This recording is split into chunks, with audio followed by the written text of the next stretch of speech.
నమస్తే, welcome to wild news. నేను మీ జాక్రిస్టిన్. ప్రస్తుతం మనతోటి సీనియర్ జర్నలిస్ట్ సిఎస్ రావు గారు ఉన్నారు. వెల్కమ్ చెప్పేద్దాం. హాయ్ సార్, నమస్తే. నమస్తే. జగన్మోహన్ రెడ్డి గారు కొత్తగా ఇప్పుడు కమ్మ సామాజిక వర్గాన్ని దగ్గర తీసుకున్నట్టు కనిపిస్తుంది సార్, అంటే దగ్గర తీసుకుంటున్నట్టు. సో ఏం చెప్తారు? ఇది చాలా విచిత్రమైనటువంటి పరిణామం. ఆయన పల్నాడు వెళ్ళారు బుధవారం రోజున. అక్కడ నాగమల్లేశ్వరరావు అనే అతన్ని చనిపోయారు. యాక్చువల్గా అతను చనిపోయిన అతని విగ్రహావిష్కరణ కోసం వెళ్ళారు ఆయన. సరే, వెళ్ళినటువంటి సందర్భంగా ఆయన కమ్మ సమాజ వర్గం అట ఆయనే చెప్పాడు. ఎవరు? నాగమల్లేశ్వరరావు అనే అతను. ఓకే. సో నాగమల్లేశ్వరరావు అనే అతను కమ్మ సమాజ వర్గం. కమ్మ సామాజిక వర్గం వాళ్ళు వైఎస్ఆర్ కాంగ్రెస్ పార్టీలో ఉన్నారు కాబట్టి అతన్ని ఒత్తిడి చేసి చంపేసేసారు. తెలుగుదేశం వాళ్ళు ఒత్తిడికే ఈయన చనిపోయాడు అనేది ఆయన చెప్పినటువంటి మాట. సో కమ్మ సమాజ వర్గం వాళ్ళు వైఎస్ఆర్ కాంగ్రెస్ పార్టీలో ఉండకూడదా? వైఎస్ఆర్ కాంగ్రెస్ పార్టీలో కమ్మ వాళ్ళని తెలుగుదేశం పార్టీ వాళ్ళు ఇప్పుడు ఉన్నట్లు కూటమి ప్రభుత్వం టార్గెట్ చేస్తుంది. ఇది ఆయన మాట్లాడింది. సో కమ్మ సామాజిక వర్గం, వైఎస్ఆర్ కాంగ్రెస్ పార్టీ కమ్మ సామాజిక వర్గం, తెలుగుదేశం పార్టీ కమ్మ సామాజిక వర్గం ఇలా ఉంటాయా? ఉండవు. ఒక సామాజిక వర్గం ఉంటే అన్ని పార్టీల్లో అన్ని సామాజిక వర్గాలు ఉంటాయి. ఇప్పుడు రెడ్డి సామాజిక వర్గం ఉంది. రెడ్డి సామాజిక వర్గం ఒక్కటే ఓట్లు వేస్తే 2019లో జగన్మోహన్ రెడ్డి గారు ముఖ్యమంత్రి అయ్యారా? లేదు, కాదు కదా. సో సామాజిక వర్గాలని మళ్ళీ తీసుకొస్తున్నారు ఈయన. ఎందుకు తీసుకొస్తున్నారు? ఎందుకని సార్ ఇంత మార్పు? ఎందుకు అని అంటే నాకు నా అబ్జర్వేషన్ నేను గుర్తు చేస్తాను. ఎందుకనంటే జగన్మోహన్ రెడ్డి గారు 2019 ఎలక్షన్ అయిపోయిన తర్వాత ముఖ్యమంత్రి అయ్యారు. ముఖ్యమంత్రి అయిన తర్వాత 2024 ఎన్నికలకి వెళ్ళారు ఆయన. 2024 ఎన్నికలకి ఏ కాన్సెప్ట్ తోటి వెళ్ళారు? క్లాస్ వార్ కాన్సెప్ట్ తోటి వెళ్ళారు. క్లాస్ వార్, రాబోయే ఎన్నికలు క్లాస్ వార్ డిసైడ్ చేస్తాయి అని చెప్పారు ఆయన. ఏంటి క్లాస్ వార్ అని అంటే, పేదలకి అలాగే ధనికులకి మధ్య వార్ నడుస్తుంది. తాను పేదల ప్రతినిధిని, చంద్రబాబు నాయుడు గారు ధనవంతుల ప్రతినిధి అని చెప్పారు ఆయన. ఓకే. సో ఈ ఎలక్షన్ క్లాస్ వార్. ఇది ఎదుకి ధనవంతులకను పేదలకి మధ్య జరుగుతున్నటువంటి ఎలక్షన్ ఇది. కాబట్టి నేను పేదల ప్రతినిధిని కాబట్టి నేనే మళ్ళీ సీఎం అవుతాను, 30 ఏళ్ళు నేనే ఉంటానని చెప్పారు ఆయన. ఓకే. జగన్మోహన్ రెడ్డి గారు. మీడియా లేదు నాకు, నేను పేదవాడిని, నా దగ్గర డబ్బులు లేవు. ఈ మధ్య కూడా అన్నాడు కదా, పార్టీ నడపడానికి నా దగ్గర డబ్బులు లేవని. పార్టీ నడపడానికి నా దగ్గర డబ్బులు లేవని ఈ మధ్య ప్రెస్ మీట్లో కూడా అన్నారు ఆయన.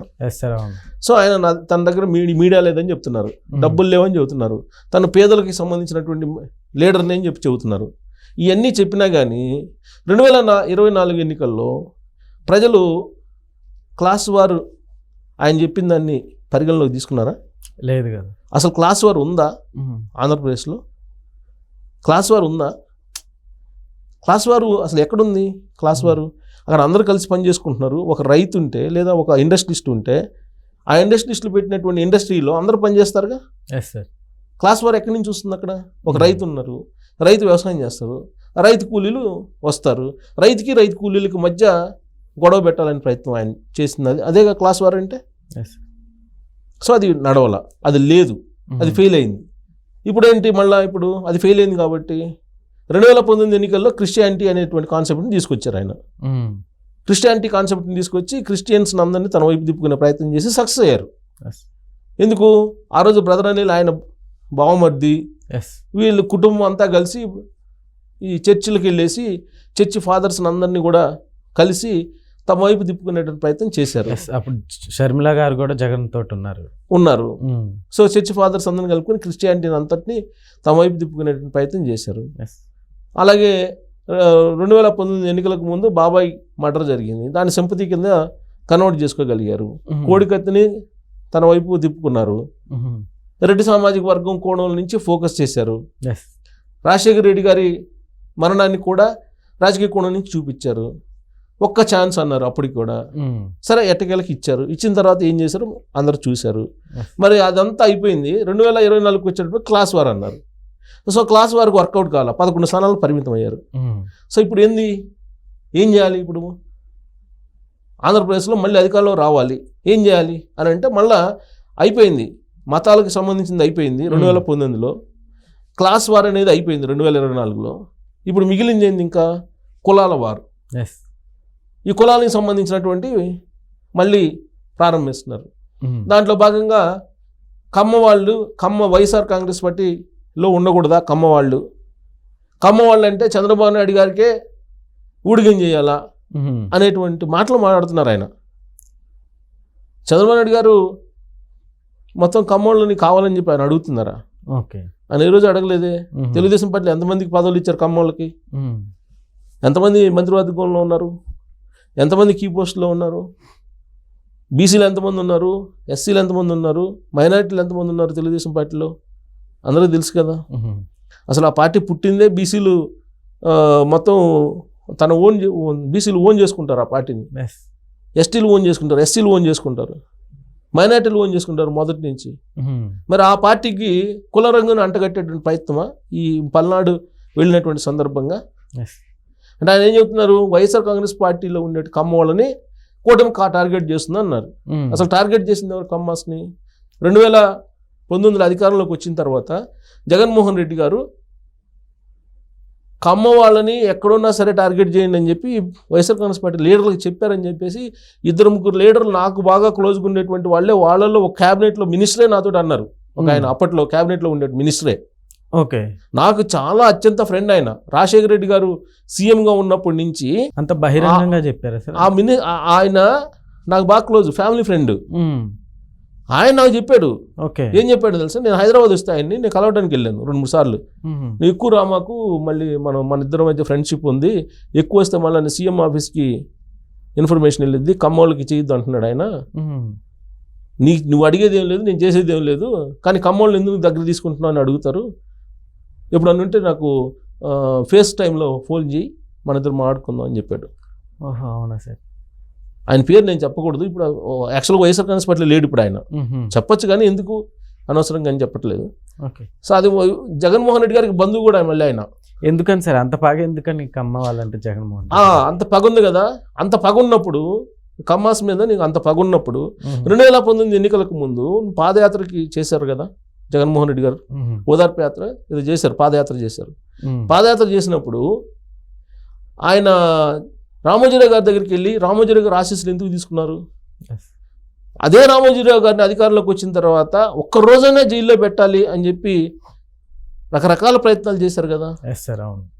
అలాగే ఇక్కడ చిత్తూరు జిల్లాలో గల్లా జయదేవ్ గారు వాళ్ళ ఫ్యాక్టరీ ఉంది అక్కడ, అమర్ రాజా ఫ్యాక్టరీ ఎత్తేసేదాకా వాళ్ళు ఒప్పుకోలేదు కదా. లాస్ట్కి గల్లా జయదేవ్ గారు రాజకీయాల నుంచి కూడా నేను వైదొలుగుతున్నాను, నా వ్యాపారాలు నాకు ఇంపార్టెంట్ అని చెప్పి బయటకు వచ్చే పరిస్థితికి తీసుకొచ్చారు కదా.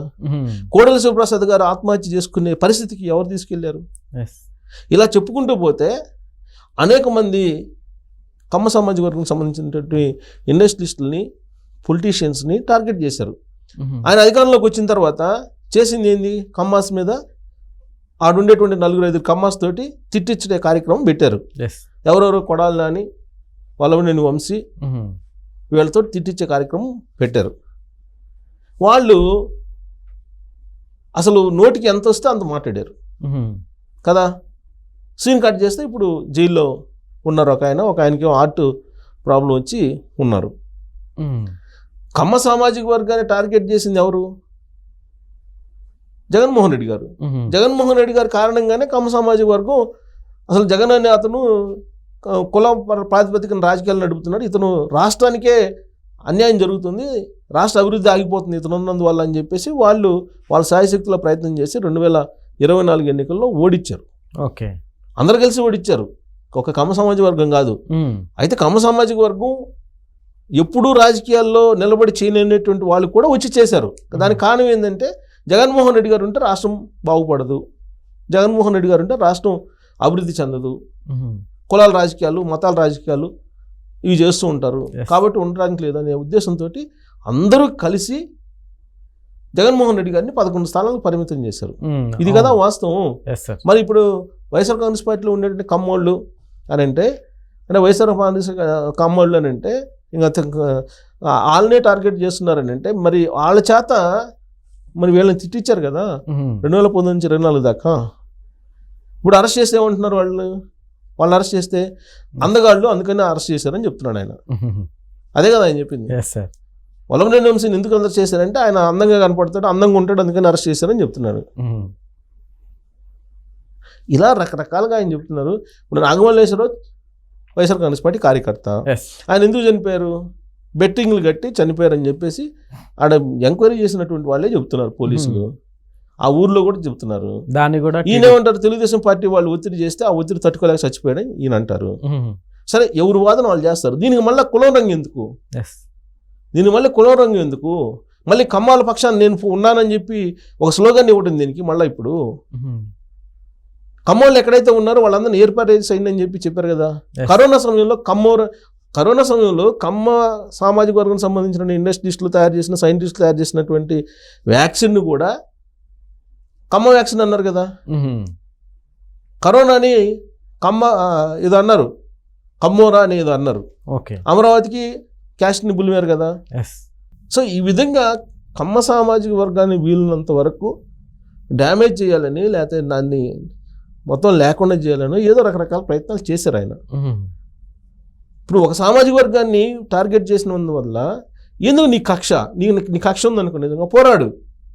రామోజీరావు గారి దగ్గరికి వెళ్ళి 2018లో ఎందుకు ఆయన ఆశీస్సులు తీసుకున్నావు, మరి కమ్మ సామాజిక వర్గం మీద అంతా నీకు ఈర్ష్య, కోపం, ఆగ్రహం, ద్వేషం ఉన్నప్పుడు ఎందుకు వెళ్ళినట్టు ఆయన ఓపెన్గా చెప్పచ్చు కదా. కమ్మ సామాజిక వర్గం మీద నాకు ద్వేషం ఉంది, నేను ఆ సామాజిక వర్గం మీద పోరాటానికే నాకు అధికారం కావాలి అని చెప్పచ్చు కదా ఓపెన్గా. కానీ అలా కాకుండా అధికారం వచ్చేదాకా ఒక రకంగా, అధికారం వచ్చిన తర్వాత ఇంకొక రకంగా కమ్మ సామాజిక వర్గంలో ఉండేటువంటి వాళ్ళనే కమ్మ సామాజిక వర్గం చేత తిట్టిస్తారా. ఇప్పుడు అక్కడ వాళ్ళ పార్టీలో ఉన్నటువంటి వాళ్ళు రెచ్చిపోయారు కదా మొన్నటిదాకా. వినరా అనేటువంటి మాటలన్నింటిని కూడా వినాల్సి వచ్చింది కదా. చంద్రబాబు నాయుడు గారు సామాజిక వర్గం అంటారు, అదేమంటే కమ్మ సామాజిక వర్గం అనలేరా.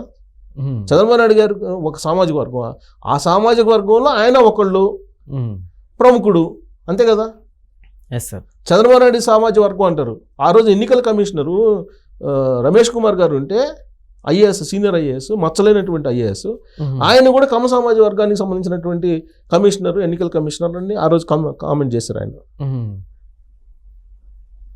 ఇప్పుడు పల్నాడు వెళ్ళిన సందర్భంగా డిఎస్పీ హనుమంతరావు గారిని ఎవరు ఉన్నారంట అక్కడ, ఆయన ఎవరినో పిలిచేసి కమ్మోడు అయ్యిండి నువ్వు వైఎస్ఆర్ కాంగ్రెస్ పార్టీలో ఎలా ఉంటావు అని చెప్పేసి ఈయన అడిగాడని చెప్పేసి ఈయన ఆడ పోయి ఒక డిఎస్పీకి అంటగడతాడు కులాన్ని. అధికారులకి నువ్వు అంటగడితే కులాన్ని వాళ్ళు పనిచేయగలరా? కులాన్ని అంటగడితే అధికారులది ఏముందండి, ప్రభుత్వం ఏది ఉంటే ఆ ప్రభుత్వానికి అనుకూలంగా పనిచేసుకుంటూ వెళ్ళిపోతుంటారు. వాళ్ళకి కులాన్ని అంటగడితే ఎలా పనిచేయాలి వాళ్ళు? అన్ని వర్గాలకి పనిచేయడానికి కదా వాళ్ళు ఉద్యోగంలో ఉండేది. వాళ్ళకి కులాన్ని అంటగడుతుంటారు, ఐఏఎస్లకి కులాన్ని అంటగడుతుంటారు, ఐపీఎస్లకి కులాన్ని అంటగడుతుంటారు, పొలిటీషియన్స్కి కులాన్ని అంటగడుతుంటారు, కళాకారులకి అంటగడుతుంటారు. అదేమంటే చంద్రబాబు నాయుడు గారి కులం అంటారు. చంద్రబాబు నాయుడు సామాజిక వర్గం, చంద్రబాబు నాయుడు గారి సామాజిక వర్గం అనేది ప్రత్యేకంగా ఉందా? ఉన్న సామాజిక వర్గాల్లో చంద్రబాబు నాయుడు గారి సామాజిక వర్గం అనేది లేదు. కమ్మ సామాజిక వర్గంలో చంద్రబాబు నాయుడు గారు ఒకళ్ళు, చంద్రబాబు నాయుడు గారి సామాజిక వర్గం అంటారు ఆ రోజున ఎలక్షన్ కమిషనర్ గురించి మాట్లాడుతూ. అంటే ఎంత ద్వేషం పెట్టుకొని ఇప్పటి వరకు ఉంటూ ఇప్పుడు మళ్ళీ కమ్మాస్ని, వైఎస్ఆర్ కాంగ్రెస్ పార్టీ కమ్మాస్ని టార్గెట్ చేస్తున్నారు, వాళ్ళకి నేను అండగా ఉంటాను ఇవన్నీ మాట్లాడటం అంటే ఆయనకి ఇప్పుడు జ్ఞానోదయం అయినట్టు. జ్ఞానోదయం అయిందా లేకపోతే రెడ్డి సామాజిక వర్గం దూరం అయిపోయింది ఇప్పుడు? అసలు ఆయన రెడ్డికి సామాజిక వర్గానికి సంబంధం లేనటువంటి లీడర్గా అని చెప్పి రెడ్డి సామాజిక వర్గం చెబుతుంది. రెడ్డి సామాజిక వర్గం జారిపోయి కమ్మ సామాజిక వర్గం దూరం అయిపోయి, బీసీలు దూరం అయిపోయి, ఎస్సీలు ఎలాగూ దూరం అయిపోయారు. ఎందుకు ఎస్సీ వర్గీకరణ అమలు చేసిన తర్వాత ఎస్సీలు దూరం అయిపోయారు, ఎస్టీలు ఆల్రెడీ దూరం అవుతారు. ఇలాంటి పరిస్థితుల్లో ఆయనకి ఏం అర్థం కాక ఈ విధమైన కామెంట్లు చేస్తున్నారని చెప్పి అనుకుంటున్నారు చాలామంది. ఆ కులాలతో ఏం సంబంధం ఆయనకి? ఒక రాజకీయ పార్టీ పెట్టినప్పుడు ఒక రాజకీయ పార్టీ అధినేతగా కుల ప్రాతిపదికన రాజకీయాలు చేస్తారా, మత ప్రాతిపదికన రాజకీయాలు చేస్తారా? ఒకవేళ ఏదన్నా అలాంటి ఈక్వేషన్స్ ఉన్నా కానీ బయటికి మీలాంటి వాళ్ళు సెలబ్రిటీస్ ఆయన ఒక పార్టీ అధినేత చెప్పినప్పుడు సమాజం మీద దాని ప్రభావం తీవ్రంగా ఉంటుంది, చెప్పకూడదు కదా. సో జగన్మోహన్ రెడ్డి గారు తెలుసుకోవాలి. సో అవసరానికి ఒక రకంగా, అవసరం తీరిపోయిన తర్వాత ఇంకో రకంగా, అంటే ఏరు దాటాక ఏదో అంటారు, ఏడు దాటాక మల్లన్న, ఏరు దాటిన తర్వాత బోడి మల్లన్న అంటారు. అలా జగన్మోహన్ రెడ్డి గారి తీరు డిఫరెంట్గా ఉంది. ఓకే. పల్నాడు వెళ్ళిన కాన్సెప్ట్ ఏంటి, ఆయన మళ్ళీ దాని కుల ప్రాతిపదికన మొత్తం దాన్ని డైవర్ట్ చేయటం ఏంటి, ఇదంతా కూడా కేవలం తల్లికి వందనం కారణంగా ప్రభుత్వానికి పేరు వస్తుందని చెప్పి డైవర్షన్ పాలిటిక్స్ అనే యాంగిల్లో ఇప్పుడు తెలుగుదేశం పార్టీ కూడా భావిస్తుంది. మరి దీన్ని వాళ్ళు ఎలా అధిగమించుకుంటారో అనేది మనం చూడాలి. Okay sir, thank you.